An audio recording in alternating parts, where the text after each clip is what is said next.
This is the starter code. It creates the window, game loop, clears the background in white, and closes the window.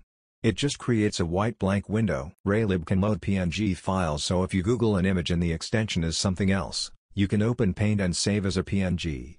Renaming the file won't work, and Raylib won't load the file. To change the app's icon, Raylib has a feature called Set Window Icon that takes in an image object. As parameter, we can put the load image function, which takes in a string for the file path, and outputs an image object. So put your images in the root folder, out, and production folder, so you cover all edge cases. Just like images, textures have a function to generate, in this case load texture, that also takes in a file path. To draw a texture to the screen, in between these, we use the draw texture function that takes a texture object, a position, and tint. If you don't know what tint is, basically tint is created when any saturated hue on a spectrum is mixed with white to form a lighter color.